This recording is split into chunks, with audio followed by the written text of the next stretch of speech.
প্রথম প্র্যাকটিস ম্যাচের পরে আমরা অনেক এক্সপার্টদের কথা শুনেছি, আমরা অনেক এক্স প্লেয়ারদের তাদের অপিনিয়নের কথা শুনেছি, কিন্তু এজ এ দর্শক আসলে একদম সাধারণ দর্শক হিসাবে আমরা আসলে প্রথম ম্যাচে কি দেখেছি এর মধ্যে আমার কাছে মনে হয় যে পাঁচটি জিনিস আমাদের চোখে লেগেছে, যেটা আসলে খুবই দৃষ্টিকটু।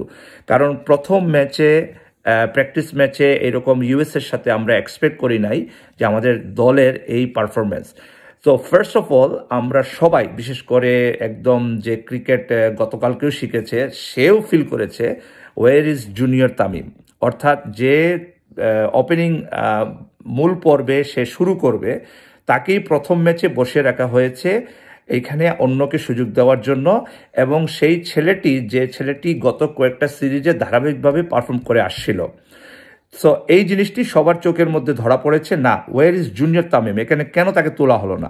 দ্বিতীয়ত, তামিমের বদলে সেখানে একটা নতুন একটা থট এটা সৃষ্টি করা চেষ্টা করা হয়েছে। সেটা হচ্ছে যে তা আপনারা সবাই জানেন লিটন অফ ফর্মে আছে এবং সৌম্য সরকার অ্যাজ ইউজুয়াল সামান্য রান করে আউট হয়ে যায়। লং ইনিংস খেলার মতো তার সবসময় সামর্থ্য থাকে না, অন অ্যান্ড অফ।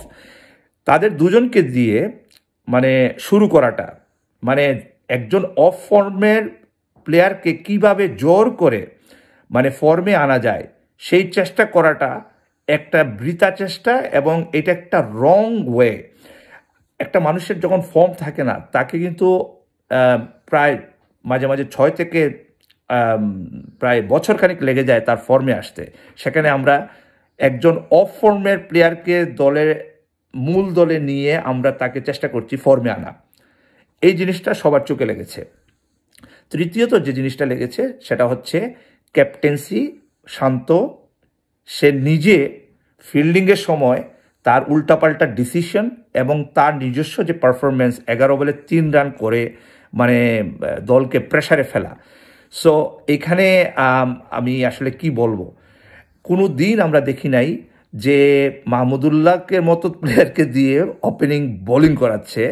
যেখানে আমরা সবসময় দেখেছি, এই 2023 বিশ্বকাপ দেখেছি মাহদিকে দিয়ে আমরা সাধারণত শুরু করি যদি আমরা স্পিন অ্যাটাক করতে চাই শুরুতে।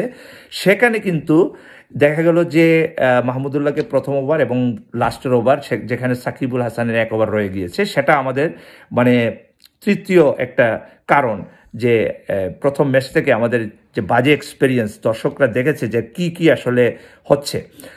চতুর্থ যে জিনিসটা আমাদের চোখে লেগেছে সেটা হচ্ছে পাওয়ার প্লে। আপনারা জানেন T20 ক্রিকেটে পাওয়ার প্লে হচ্ছে গিয়ে একটা বিশাল একটা অ্যাডভান্টেজ।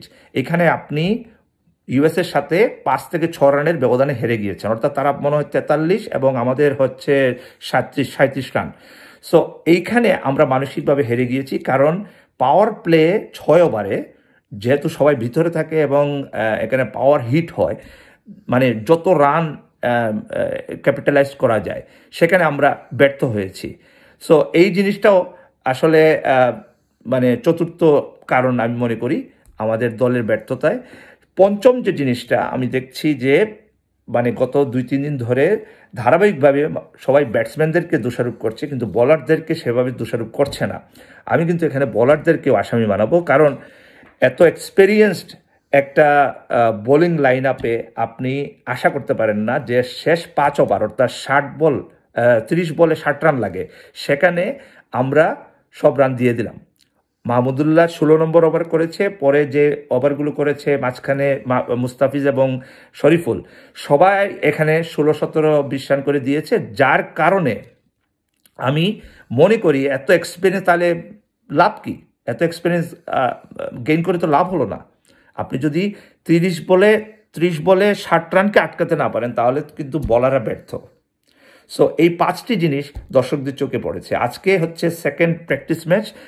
এই ম্যাচ জয়ের ফলে আবার বেশি উচ্ছ্বসিত হবেন না, কারণ আমার কাছে মনে হয় আমরা মানসিকভাবে আসলে অনেক ভেঙে পড়েছি।